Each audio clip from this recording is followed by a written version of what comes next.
Guys, welcome to Smart Commerce Classes. My name is Anshul Mittal, and in today's video, we will be covering the next part of chapter number 2 of ACCA F5, and the name of the chapter was Advanced Costing Methods.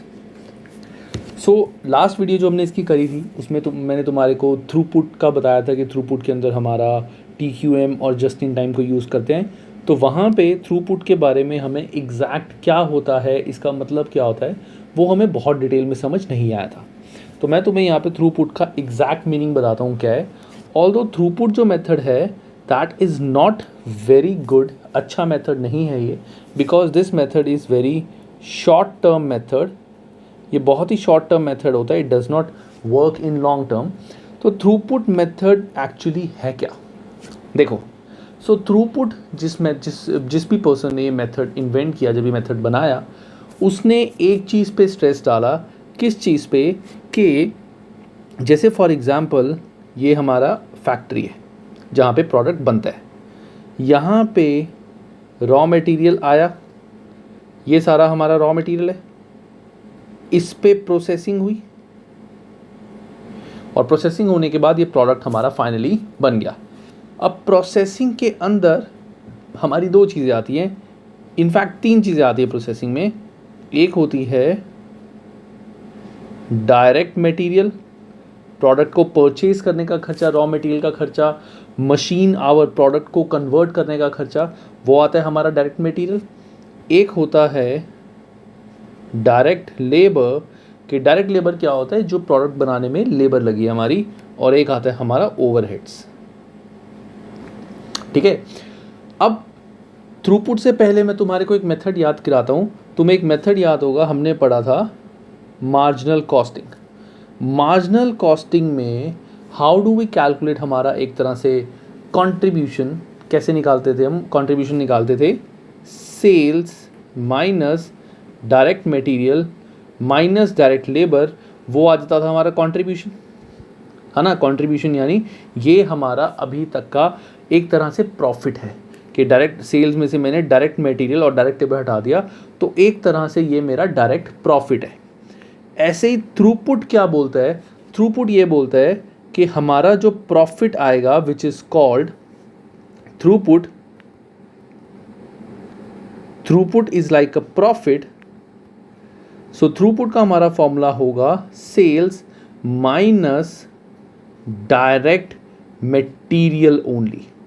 मतलब वो ये मानता है, throughput ये कहता है कि हमारे जो टोटल 3 डिफरेंट टाइप्स के एक्सपेंसेस होते हैं, खर्चे होते हैं, इसमें ये वाला ऐसा खर्चा है जिस पे हमारा काफ़ी कंट्रोल है और इसमें हम बहुत सारी मॉडिफिकेशन करके अपने प्रॉफिट को काफ़ी इम्प्रूव कर सकते हैं।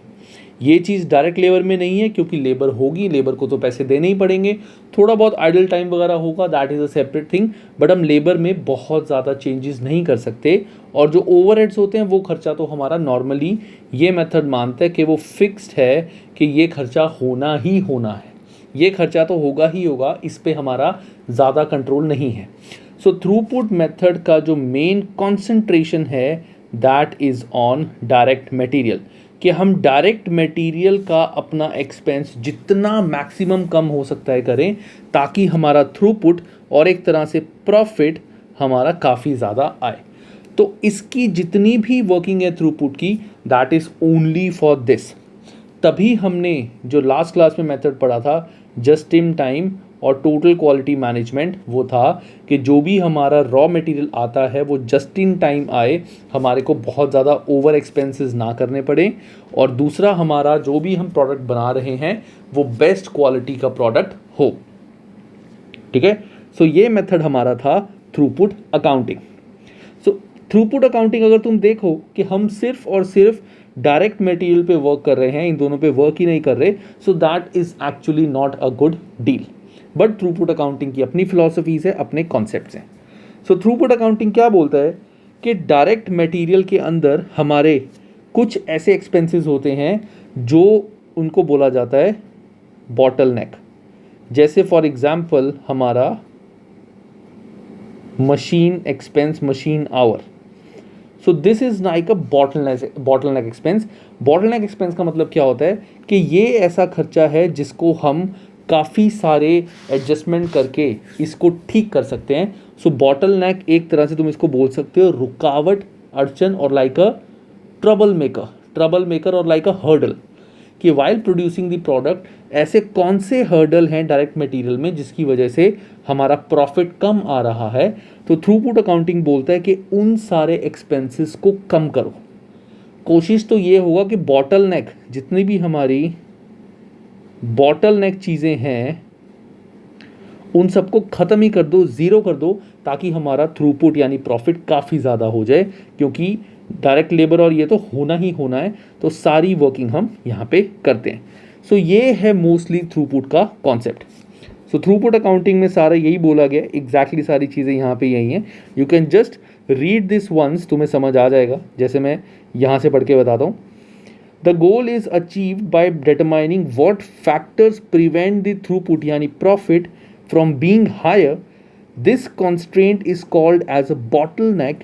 For example, there may be a limited number of machine hour or labor hour. This is called a bottleneck.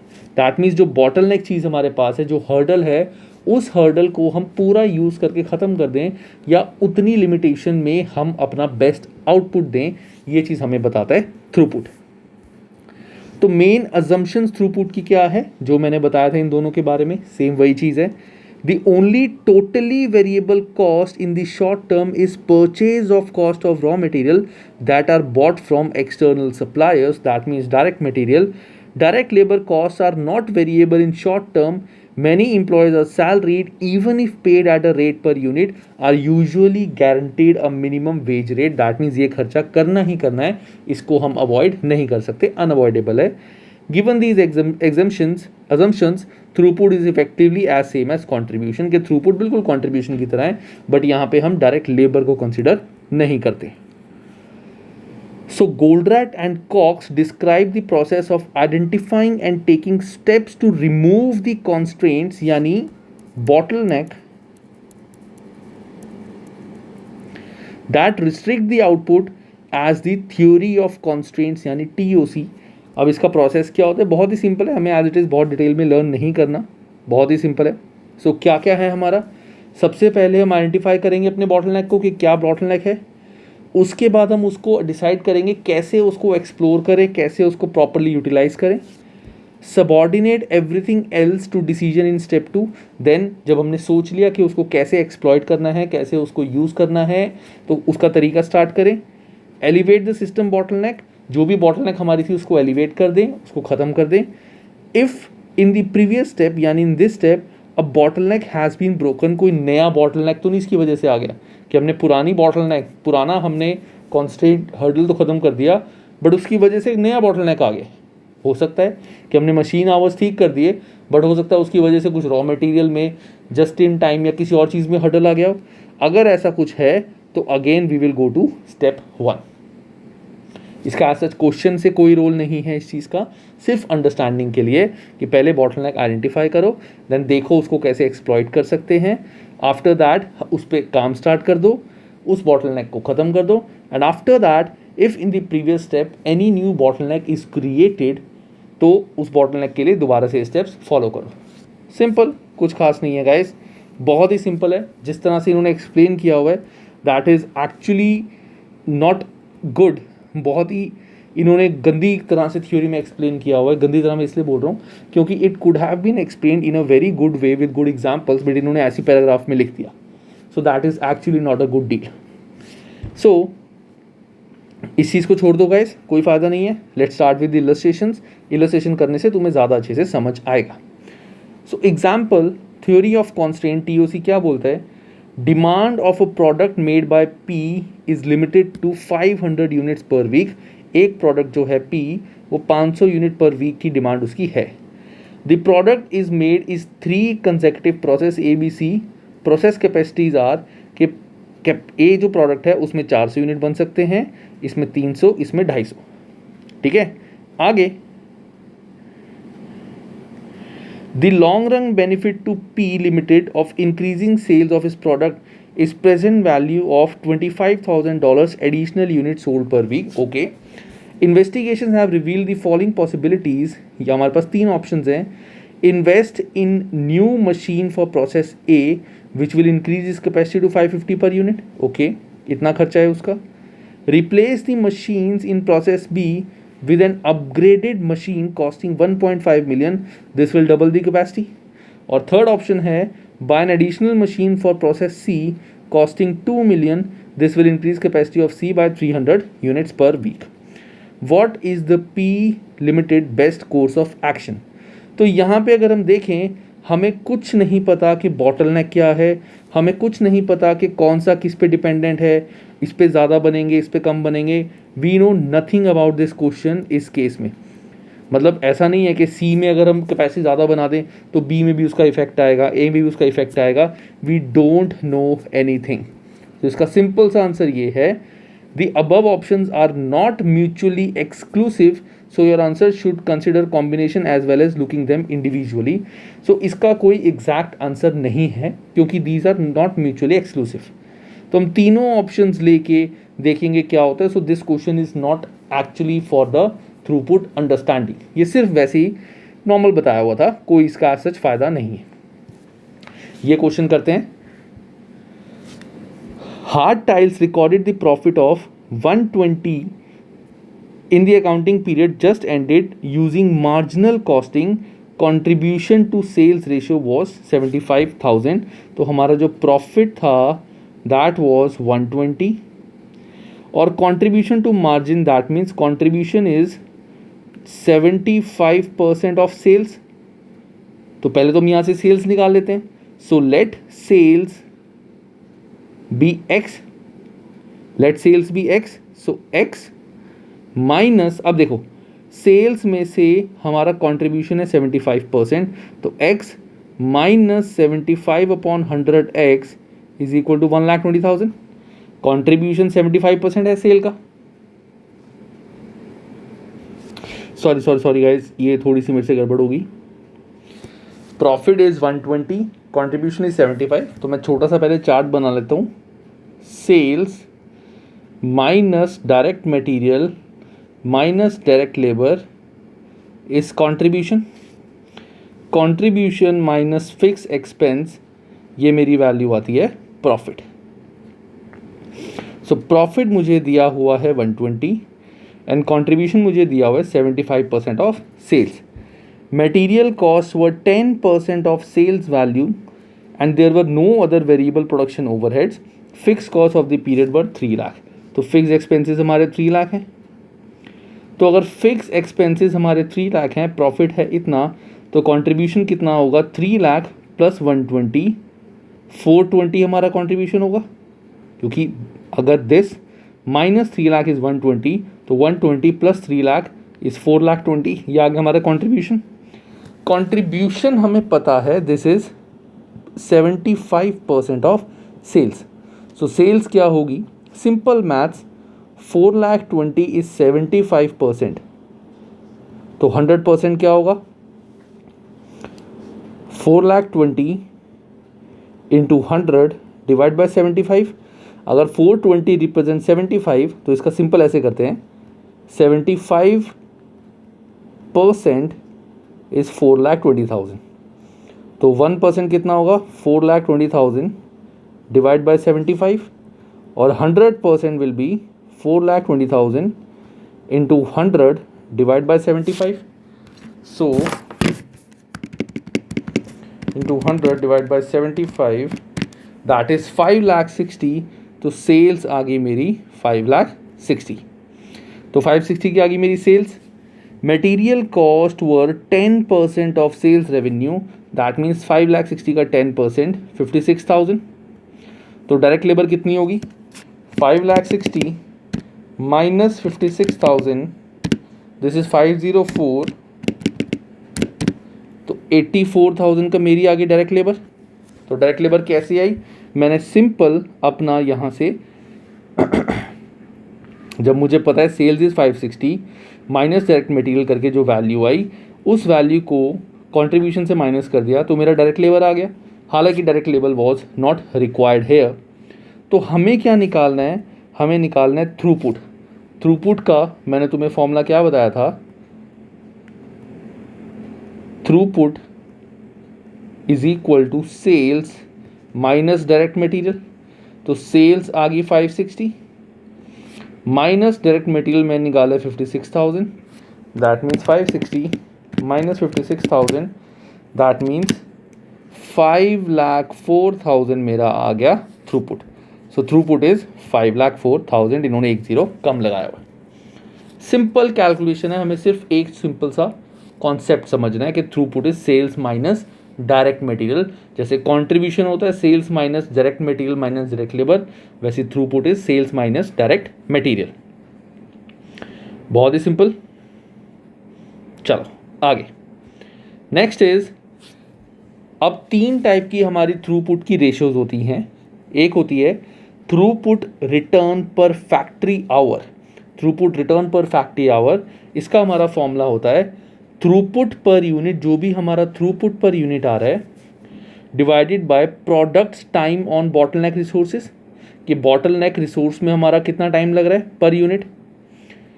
Cost per factory hour का हमारा फॉर्मूला होता है टोटल फैक्ट्री कॉस्ट, ये हमें क्वेश्चन में गिवन होगी, divide by total bottleneck resources available, कि total factory का हमारा खर्चा कितना है, divided by total bottleneck resources हमारे पास कितने हैं, मतलब कितने मशीन आवर्स या कुछ कितने। Throughput accounting ratio is return per factory hour divided by cost पर factory hour. So return per factory hour that means this divided by cost पर फैक्ट्री आवर। सिंपल मीन्स अगर रिटर्न हमारी आ रही है 100, कॉस्ट आ रही है 90, दैट मीन्स एक तरह से हमारा 10 का प्रॉफिट हो रहा है। सिंपल लॉजिक देखो, इन्होंने यहाँ पे हमें, मैं एक क्रक्स बोलूँगा सिंपल, हमें बेवकूफ़ बनाया गया है। कैसे बेवकूफ़ बनाया गया है? अगर तुम्हारी रिटर्न यानी profit, throughput means profit, profit पर फैक्ट्री आवर आ रहा है 100, कॉस्ट पर फैक्ट्री आवर हमारा आ रहा है 90, दैट मीन्स ये हो गया हमारा प्रॉफिट, और प्रॉफिट हमेशा अच्छा होता है।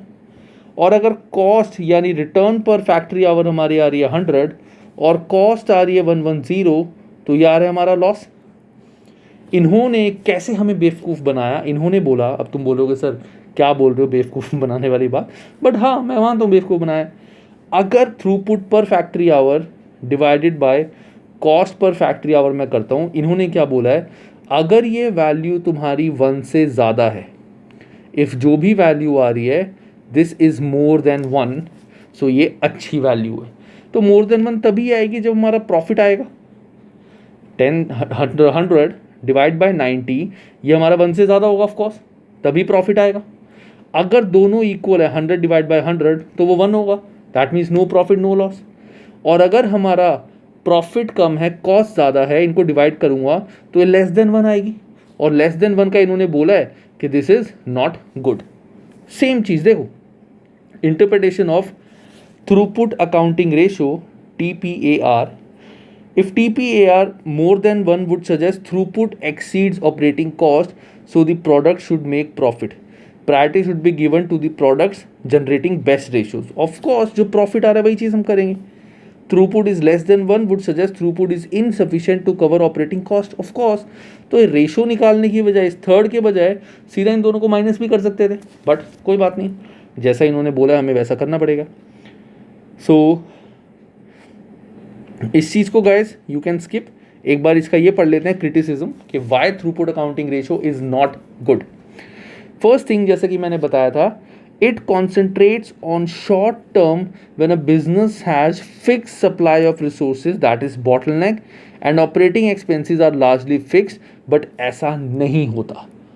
लेबर, अदर प्रोडक्शन ओवरहेड, आजकल तो प्रोडक्शन ओवरहेड्स बहुत ज़्यादा हो गए हैं, that depends upon different activity. ABC costing वो तो फिक्स होती ही नहीं है कि सीधा सीधा फिक्स है इतना इतना, सो दैट मीन्स हम ये चीज़ नहीं यूज़ कर सकते।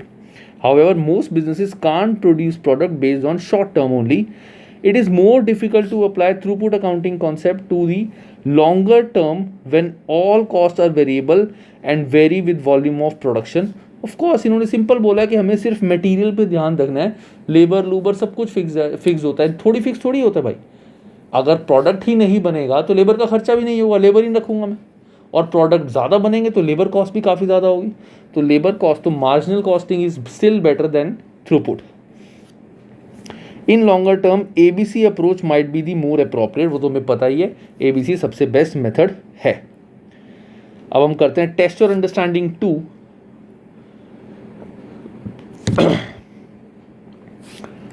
सो टेस्ट योर अंडरस्टैंडिंग 2 में क्या कह रहा है, X Limited manufactures a product that requires 1.5 hours of machining, ठीक है। Machine time is bottleneck resource, machine time हमारा बॉटलनेक है। Due to limited number of machine are available, there are 10 machine available and each machine can be use up to 40 hours per week. That means total hours जो हमारे पास available हैं 40 into 10, 400 hours are available.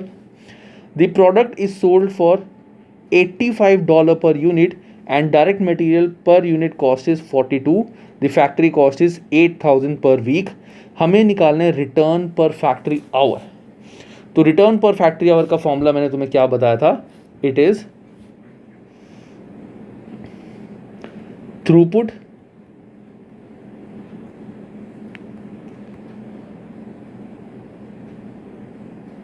Throughput divided bye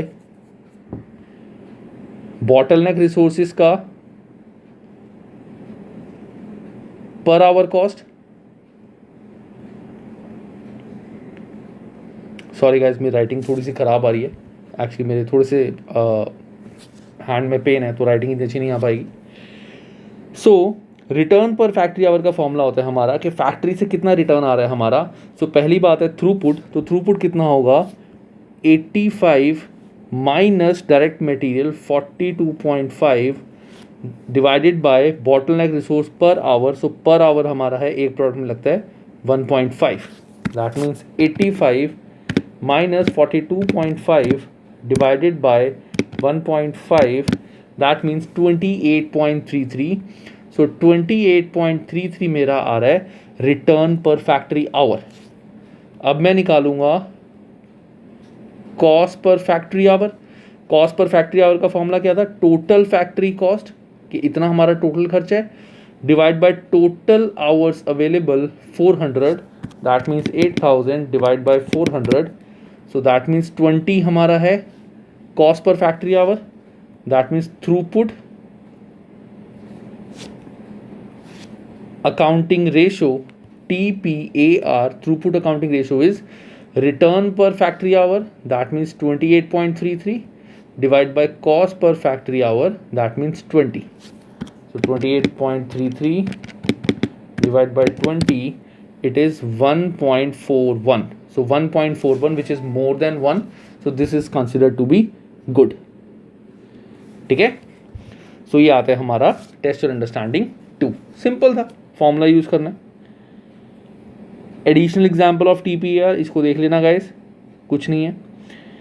improving TPAR, कैसे हम इसको improve कर सकते हैं, तो इंक्रीज सेल प्राइस, बहुत ही सिंपल है गाइस। देखने में यूनिट ये पार्ट बहुत मुश्किल लगता है कि थ्रूपुट है, नया कॉन्सेप्ट है, ये बहुत सिंपल है। So increase the sale price, हम सेल प्राइस इंक्रीज कर दें उससे हो जाएगा। Reduce material cost, of course. Reduce total operating expenses to reduce cost पर फैक्ट्री आवर, कि हम टोटल हमें गाइस पॉइंट इज हमें थ्रूपुट के बारे में नहीं बोला गया कि थ्रूपुट इंप्रूव कैसे करना है, वो वाला प्रॉफिट नहीं, क्योंकि वो वाले प्रॉफिट में सिर्फ मटेरियल और सेल प्राइस इंक्लूड होता है। हमें बोला गया TPAR कैसे इंप्रूव करें। तो थ्रूपुट अकाउंटिंग रेशो के लिए जैसा मैंने इस क्वेश्चन में किया था, कैसे हम इसको ठीक कर सकते हैं, या तो अपनी सेल्स बढ़ाएं, या अपना एक्सपेंसेस कम करें, या फिर जो मेरी फैक्ट्री कॉस्ट है ऑपरेटिंग एक्सपेंस, इसको मैं कम कर दूं। इसकी वजह से हमारा थ्रूपुट अकाउंटिंग रेशो बढ़ जाएगी। और last, improving the productivity of bottleneck, example the assembly workforce और bottleneck machine, thus reducing the time required to make each unit of product. मतलब बॉटलनेक पर आवर हम इसको कम कर दें, जिसकी वजह से हमारी थ्रूपुट ज़्यादा आ जाए, थ्रूपुट पर यूनिट ज़्यादा आ जाए। ठीक है, तो थ्रूपुट अपनी ठीक कर लो, बॉटलनेक ठीक कर लो, कॉस्ट पर फैक्ट्री आवर ठीक कर लो, या फिर अपनी बॉटलनेक एक्टिविटी का प्राइस यूनिट ज़्यादा अवेलेबल कर दो, एक और मशीन परचेज कर लो। देयर आर डिफरेंट मेथड्स, इन्हीं दो फॉर्मूले से we can learn. So just give it a plain read. अब इसमें यहाँ पे दिया हुआ है मल्टी प्रोडक्ट डिसीजन मेकिंग। इसका मतलब क्या है कि अगर हम 3 डिफरेंट प्रोडक्ट्स बनाते हैं तो 3 डिफरेंट प्रोडक्ट्स हैं, तीनों में अलग अलग टाइम लगता है, सब कुछ अलग अलग होता है, बट हमारे पास टोटल मशीन आवर्स लिमिटेड है। मैंने क्या बोला, 3 डिफरेंट प्रोडक्ट्स हैं, तीनों मशीन में हमारा टोटल टाइम कुछ स्पेसिफिक लगता है, सेल प्राइस ये है, जो भी है, हमारे पास टोटल मशीन आवर्स लिमिटेड है। तो अगर मशीन आवर्स हमारे लिमिटेड हैं तो हमें ये देखना पड़ेगा कि हम कौन से प्रोडक्ट को ज़्यादा बनाएं जिससे हमारे टोटल प्रॉफिट ज़्यादा है। तो थ्रूपुट हमें कैसे हेल्प करेगा, अब यहाँ पे अगर मशीन आवर्स लिमिटेड है दैट मीन्स ये बॉटलनेक हो गया। तो इस चीज़ को देख के हम क्या देखेंगे, हम निकालेंगे यहाँ पे TPAR। तो जिस प्रोडक्ट की TPAR सबसे ज़्यादा होगी, मतलब जहाँ से थ्रूपुट सबसे ज़्यादा आएगा, जहाँ प्रॉफिट सबसे ज़्यादा होगा, सबसे पहले वो यूनिट ज़्यादा बनाओ, उसके बाद दूसरे, उसके बाद तीसरे, ताकि टोटल मशीन आवर्स हमारे बेस्ट तरीके से यूटिलाइज हो और हमारे प्रॉफिट सबसे ज़्यादा हो। तो टेस्ट और अंडरस्टैंडिंग 3 वही चीज़ है। एक बार इसको देखते हैं, ये क्वेश्चन कराता हूँ, तुम्हें अच्छे से थ्रूपुट का कॉन्सेप्ट समझ आ जाएगा। So Justin Thien manufactures 4 products A, B, C, D. Details of sale price, cost and resource requirement for each of the products are as follows. A का सेल प्राइस है इतना, B का इतना, C का इतना, D का इतना। Material cost हमें पता है, डायरेक्ट लेबर कॉस्ट पता है, डायरेक्ट लेबर कॉस्ट का तो हमें अभी कुछ भी नहीं करना। मशीन टाइम पर यूनिट, कि मशीन टाइम इसमें इतना लगता है, इसमें इतना, इसमें इतना, इसमें इतना, ये मिनट्स हैं। लेबर का हमें कुछ भी नहीं करना। वीकली डिमांड सेल्स, कि प्रोडक्ट ए की डिमांड टोटल इतनी होती है, बी की इतनी, सी की इतनी, डी की इतनी। Machine time is a bottleneck resource and maximum capacity available is 400 machine hours each week. मतलब हमारे पास टोटल मशीन आवर्स ही 400 हैं। तो हमें ये देखना पड़ेगा कि 400 में हम कौन कौन से कितने यूनिट्स बनाएं। तो पहले मैं तुम्हें एक चीज़ चेक करके बताता हूँ। देखो, इसमें टोटल डिमांड है 2000, तो product A, B, C, D। अगर मैं तुम्हें वैसे बताऊं कि टोटल टाइम हमारा, अगर हम सारे यूनिट्स बनाएं तो कितना लगेगा, 2000 into 5 10,000 minutes, 2000 into 2 4000 minutes, 2500 into 3 7500 minutes, 1500 into 6 9000 minutes. So total minutes जो हमारे, अगर हम पूरे पूरे यूनिट्स बनाते हैं, that will be 10,000 plus 4000 plus 7500 plus 9000।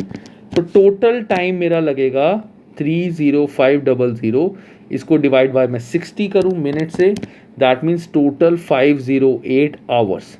तो अगर मैं सारे पूरे यूनिट्स बनाता हूँ तो मेरा टोटल टाइम लगेगा 508 आवर्स, और मेरे पास टाइम है सिर्फ 400 मशीन आवर। तो मुझे ये देखना है कि कौन सा प्रोडक्ट मैं पहले बनाऊं जिसकी वजह से मेरे प्रॉफिट्स ज़्यादा हो। सो एक काम करते हैं, हम निकालते हैं throughput. So product A, product B, product C, product D।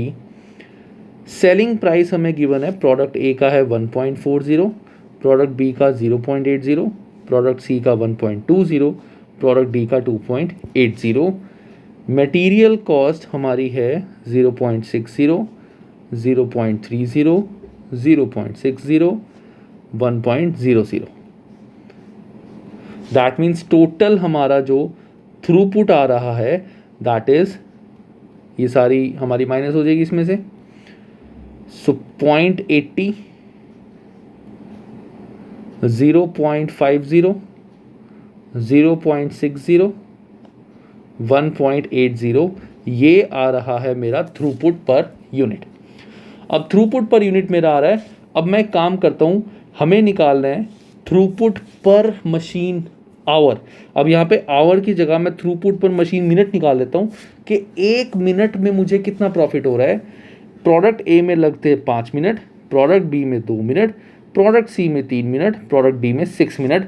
तो थ्रूपुट पर मशीन आवर 0.80 पर मशीन मिनट, पर मशीन मिनट, 1 मिनट में कितना थ्रूपुट मेरे को आ रहा है। सो 0.80 डिवाइड बाय 5, दैट मीन्स 0.16। यह आ रहा है थ्रूपुट पर मिनट के 1 मिनट में ये मुझे इतना प्रॉफिट दे रहा है. 0.50 divide by 2 that means 0.25. 0.60 divide by 3 that means 0.20. 1.80 divide by 6 that means 0.30. सो पर मिनट सबसे ज़्यादा प्रॉफिट मेरा आ रहा है इसमें. सो सबसे पहले तो मैं डी के सारे बनाऊंगा, देन आ रहा है मेरा बी में, तो फिर मैं बी के सारे यूनिट बनाऊंगा, देन आ रहा है इसमें, और उसके बाद जो बचा कुचा मेरा टाइम होगा वो मैं यूज़ करूंगा डी में. दैट मीन्स रैंकिंग के अकॉर्डिंग पहले मुझे डी ज़्यादा बनाना है क्योंकि डी में थ्रूपुट पर मिनट ज़्यादा आ रहा है, देन बी, देन सी, देन ए. ठीक है. अब मैंने जो ऊपर तुम्हें कैलकुलेट करके बताया था, आई थिंक वो मैंने रब कर दिया. हाँ, वो मैंने रब कर दिया. टोटल जो मेरे पास मशीन आवर्स थे कितने अवेलेबल हैं? Total machine minute available. Total machine minute कितने अवेलेबल हैं? 400 आवर्स इंटू 60.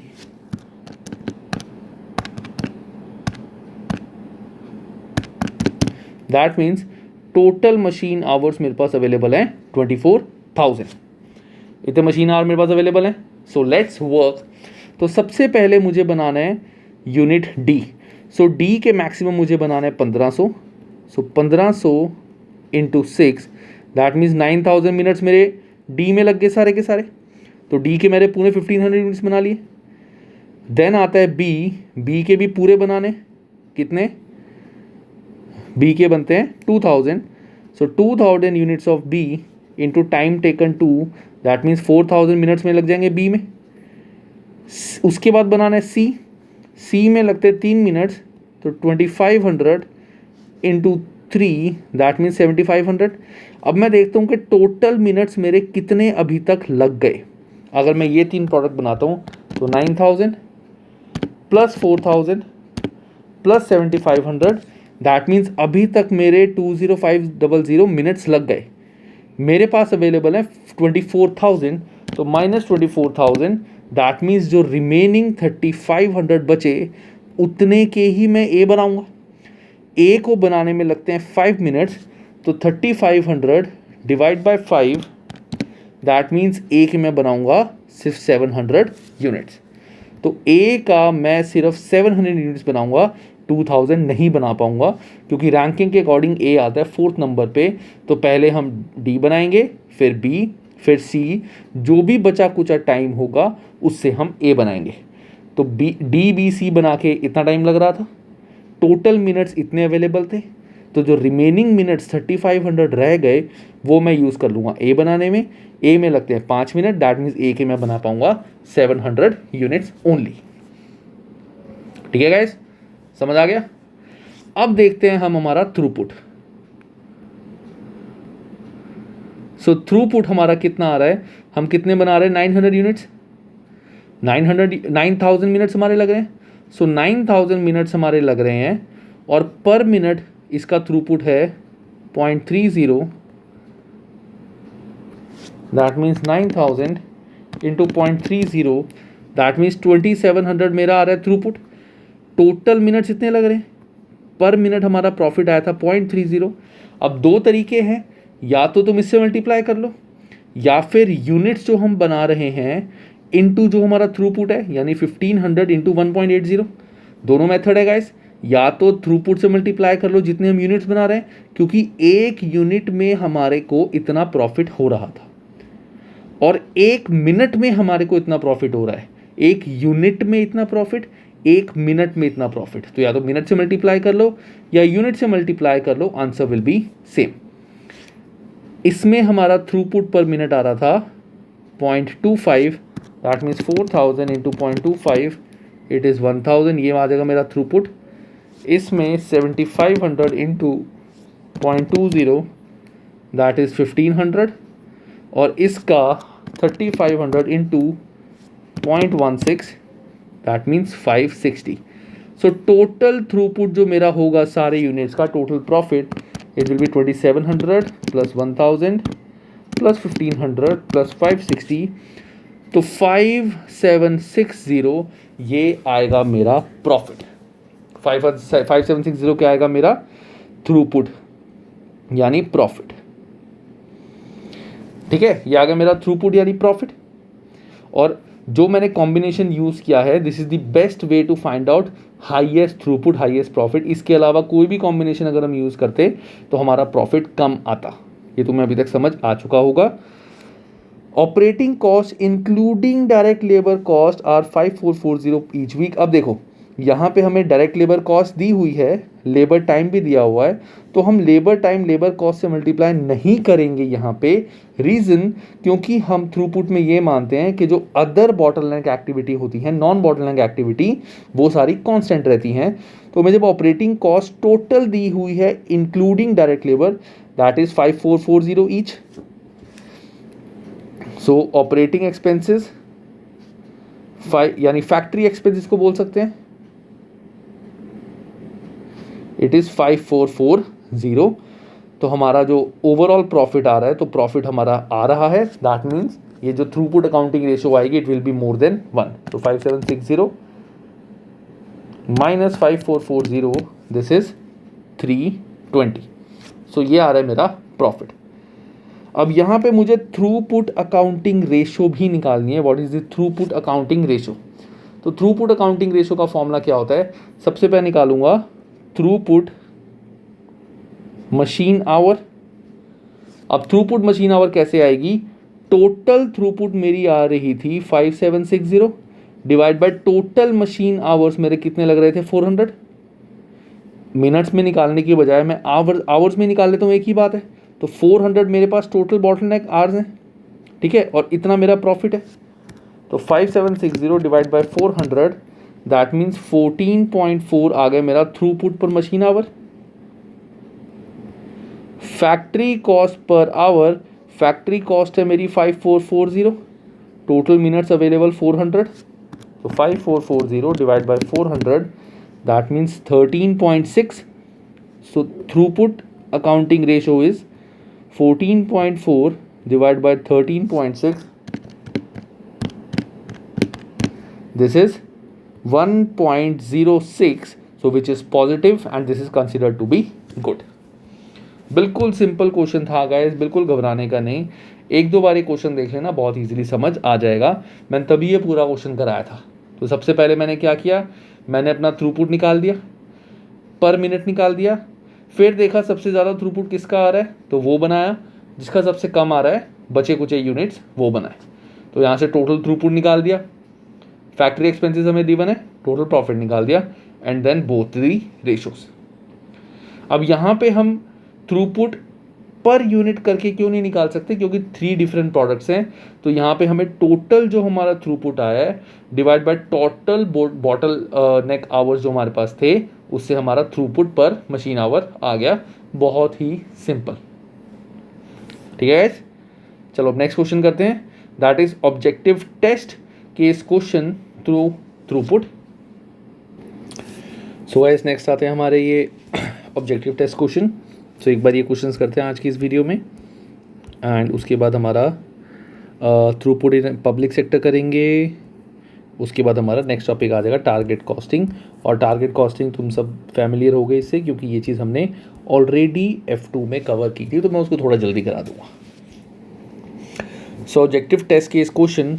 सो पहला है अ डिवीजन ऑफ सी। इसको एक काम करते हैं, इसको हटा देते हैं।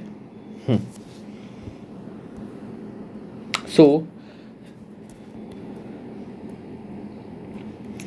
a division of CBF company produces 3 type of small storage heaters, alpha, beta and gamma. The production director has just read an article on Goldratt theory of constraints and is considering using throughput accounting in order to maximize the divisional profits. Which of the following statement regarding theory of constraints are correct? 1, 2, 3, 4. So guys, ये 3, 4 basically these are not different questions. ये इसके ही अलग options हैं. So this is 1, 2, 3, 4. So one is, it focus on identifying stages of congestion in a process when products arrive more quickly than in next stage than it can handle. So first is the right answer, क्योंकि हम यहाँ पे congestion यानी जो हमारी bottle नेक activities थी उनको देखते हैं। So this is right. It uses a sequence on focusing steps to overcome a single bottleneck which at which point of improvement process is complete. नहीं, हमारा थ्योरी ऑफ कॉन्स्टेंट क्या था कि हम सिंगल बॉटलनेक नहीं देखते, हम एक बॉटलनेक देखते हैं और अगर उस बॉटलनेक को कंप्लीट करने के बाद अगर कोई और बॉटलनेक बन जाता है तो हम दोबारा उस पर वर्क करते हैं. So this statement is wrong. Third, it is based on concept that organization manage three key factors: throughput, operating expenses and inventory. This is right. Throughput हमारा profit, operating expenses, other expenses and stock. Stock मतलब एक तरह से हमारा के just in time वाला part, just in time and total quality management. तो throughput में इन तीनों में ही काम होता है. तो first and three are right. Fourth, it can be applied to management of all limiting factors, both internal and external, which can affect the organization.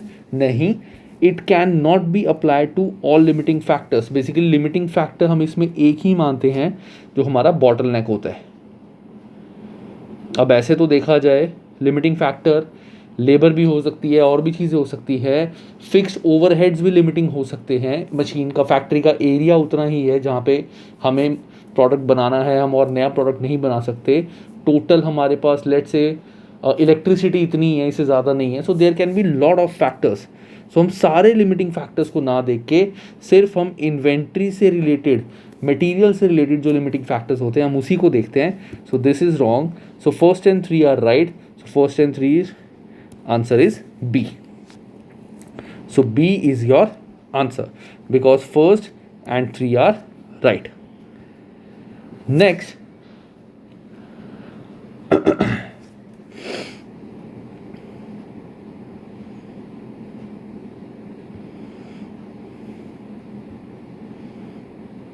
एक second guys, this is 5 नहीं, ये 2 है. This is not 5, this is 2.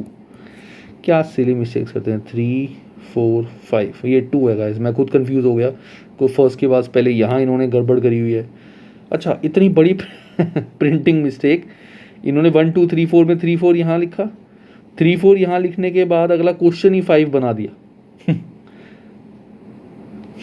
क्या मतलब, क्या कौन type करता है ये बुक्स. चलो anyways. So after manufacture each heater has to go through 3 different processes: assembly, quality control and packaging. The following information is available: alpha, beta, gamma. Sale price, direct material, direct labor, machine, quality, packaging, weekend sales itni. Operating expense include labor are this.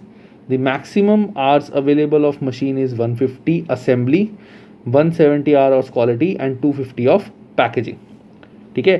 How many units of beta should be produced each week to maximize profit? हमें beta के total कितने products बनाने पड़ेंगे to maximise the profit. अब सबसे पहले तो हम ये देखेंगे कि हमारा थ्रूपुट कितना है. बीटा का ही देखते हैं या तीनों का देखते हैं पहले. तो इसका थ्रूपुट ए का आ रहा है 2 माइनस 1.50. इसको हटा देते हैं, अभी इसका कोई यूज़ नहीं है. सो थ्रूपुट हमारा जो आ रहा है, थ्रूपुट दिस इज 1.50 अल्फा का. इसका आ रहा है 2.25 माइनस 81, सॉरी 0.81, दैट इज़ 1.44. और उसका आ रहा है 1.75 माइनस 0.35, दैट इज़ 1.40. तो सबसे पहले हम बनाएंगे अल्फ़ा, उसके बाद बीटा, उसके बाद गामा. तो अब हम देखते हैं असेंबली में हमारे पास कितना टाइम अवेलेबल है. Maximum hours available in machine 150 assembly के. असेंबली का टोटल है 150, तो मैं सीधा मिनट्स में कर लेता हूँ. 150 इंटू 60, दैट मीन्स 9000 हमें असेंबली का मिनट्स अवेलेबल है. क्वालिटी कंट्रोल के 170 इंटू 60, दैट मीन्स 10200 क्वालिटी के अवेलेबल है. और पैकेजिंग के 250 इंटू 60, दैट मीन्स 15,000 हमारे पैकेजिंग के हमारे पास अवेलेबल है टाइम. ठीक है. अब आगे, अच्छा इसमें पहले हमें, सॉरी मैं इसमें गड़बड़ कर दी. थ्रूपुट है, हमें थ्रूपुट पर मशीन आवर भी निकालना पड़ेगा. थ्रूपुट पर मशीन आवर, मशीन आवर यहाँ कहाँ दिया हुआ है. Machine our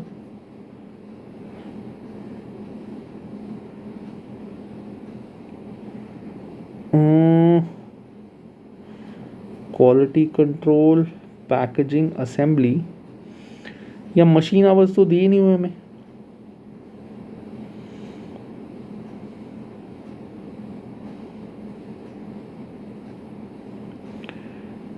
machine time per unit, ये टोटल दिया हुआ है, तो या तो मैं टोटल से ही डिवाइड करता हूँ इसको, मुझे क्योंकि यहाँ पे टोटल मशीन टाइम दिया हुआ है, असेंबली, क्वालिटी, पैकेजिंग, थ्रूपुट पर मशीन आवर, तो टोटल से करके देखते हैं। 3 और 2 4 5, 5 और 4 9, 4 और 3 5 6 7, 7 और 5 12, 3 और 2 4 5 6 7, 7.5, तो इतने मिनट्स लगते हैं। तो पर minute 1.50 divide by 9 is equal to 0.167, 1.44 divided by 12, that is 0.12, और 1.40 divided by 7.5, that means 0.18। तो यहाँ से हमें क्या पता चला?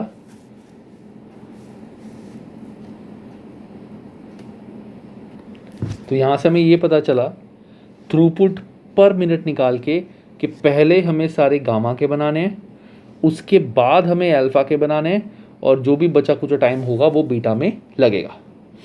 पहले हमें गामा बनाने हैं, फिर बीटा अल्फ़ा बनाने हैं, फिर बचा कुछ टाइम लगेगा बीटा में, ये हमें पता चल गया। अब यहाँ पे हम ये देखते हैं, ये सब कुछ हो गया। अब पहले देखते हैं गामा हमें बनाना है, तो गामा में टोटल टाइम कितना लगेगा? 850 इंटू 2.5,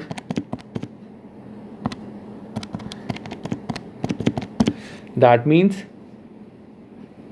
2125 मिनट्स तो हमारे इसी में लग गए, क्या कहते हैं, गामा में।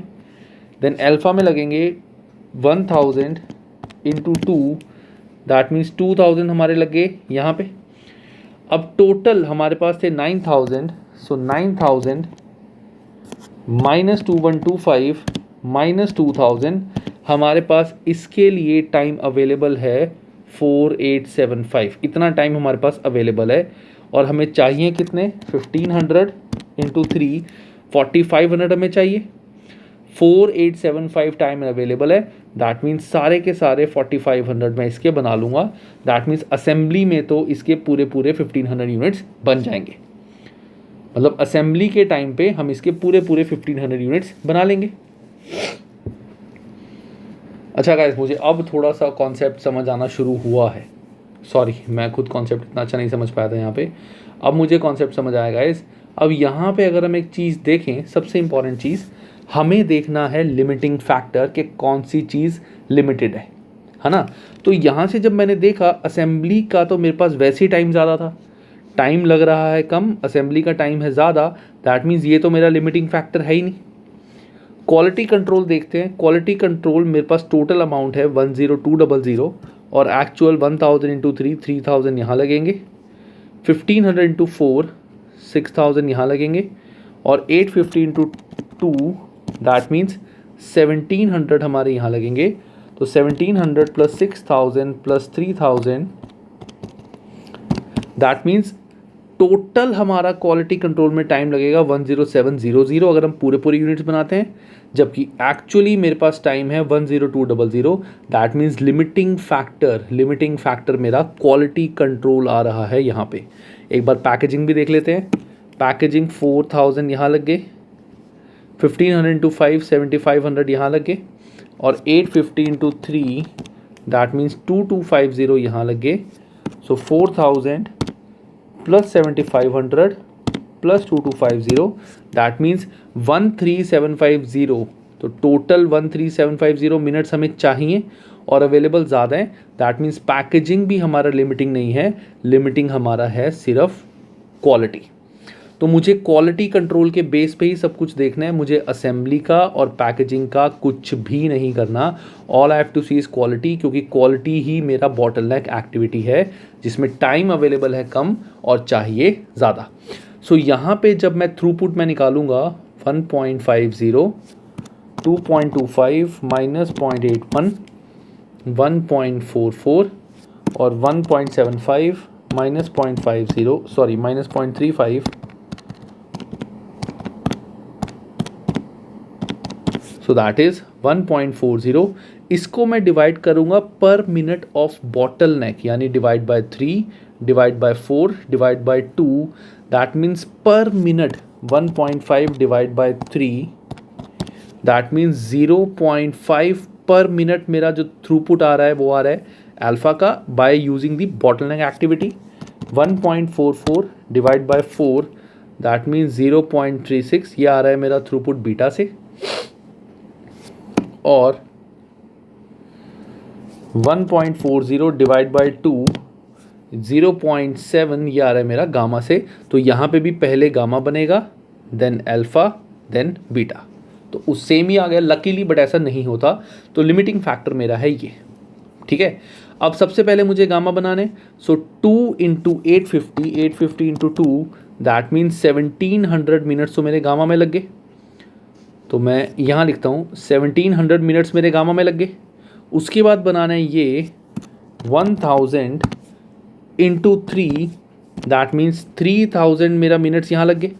सो 1700 प्लस 3000, सो कितना टोटल 4700 यूज़ हो गए।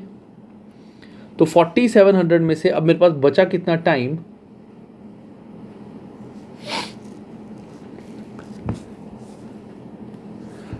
4700, 3000 plus this minus 10200, that means total time बचा 5500। इतना ही टाइम मैं बीटा में लगा सकता हूँ। बीटा के एक प्रोडक्ट को बनने में लगते हैं 4 मिनट्स, तो that means 5500 divide by 4, that means beta के मैं 1375 यूनिट्स ही बना सकता हूँ, मैं 1500 यूनिट्स नहीं बना सकता। ठीक है, so my answer is C, कि मैं बीटा के सिर्फ 1375 यूनिट्स ही बना सकता हूँ। तो मैंने बॉटल नेक एक्टिविटी पहले निकाली, आइडेंटिफाई करी कि कौन सी बॉटल नेक है। आइडेंटिफाई करने के बाद मैंने देखा कि कौन सा मेरी रैंकिंग आ रही है, पहले कौन सा बनाना है। उसके बाद मैंने देख लिया कि बीटा के जो बचा हुआ टाइम कितना था, इतने मिनट्स लगते हैं, तो टोटल यूनिट्स मेरे 1375 बनेंगे। So answer is C. Third में तुम्हें रेशियो निकालनी है guys, it's not difficult, you can do it by your own, this is your homework. Third तुम कर लेना। फोर्थ एंड फिफ्थ ये मैं दोनों कराया, तुम्हें थ्योरी के हैं तो इसमें अंडरस्टैंडिंग थोड़ी ज़्यादा होगी। Fourth, which of the following would increase CBF companies throughput accounting ratio, किससे रेशियो बढ़ेगी। तो पहला, CBF company purchasing another assembly machine, एक और मशीन परचेज कर ली। अब जब हम एक और मशीन परचेज करेंगे उससे क्या होगा, हमारे पास टाइम ज़्यादा अवेलेबल होगा। तो पहले और देखते हैं इसमें ऑप्शन क्या है। The rate of factory is decreasing, अगर फैक्ट्री रेट हमारा कम हो रहा है दैट मीन्स फैक्ट्री कॉस्ट कम हो रही है, फैक्ट्री कॉस्ट कम हो रही है तो ऑफकोर्स प्रॉफिट ज़्यादा होंगे। तो अभी तक मेरा बी आंसर आ रहा है directly. Reducing the sale price reduce करेंगे तो लॉस होगा। Employing more skilled labour with increase productivity, अगर हम स्किल्ड लेबर ज़्यादा एम्प्लॉय करेंगे उनको सैलरी ज़्यादा देनी पड़ेगी तो भी खर्चे ज़्यादा होंगे। अनदर मशीन परचेज करने का मेरा कोई भी डायरेक्टली रिलेशन नहीं है प्रॉफिट से। सो इसमें ये नहीं बोला हुआ कि ये मशीन परचेज करने से मुझे क्या फ़ायदा होगा, इट्स नॉट गिवन कि मुझे क्या फ़ायदा होगा। सो इसका भी कोई रोल नहीं है। So B is the answer, factory rate कम। Fifth, CBF company uses cost plus pricing. Which of the following statements regarding cost plus pricing strategies are correct? So cost plus pricing strategy क्या होती है कि जो भी हम sale price है वो हम कैसे निकालते हैं, जो भी हमारी कॉस्ट होती है उसमें हम प्राइस को ऐड करते हैं। हालांकि ये क्वेश्चन इससे रिलेटेड नहीं है, this relates to target costing. Target costing यही होती है, हम कॉस्ट पहले निकाल के उसमें अपना प्रॉफिट मार्जिन ऐड करते हैं, देन हम सेल वैल्यू निकालते हैं।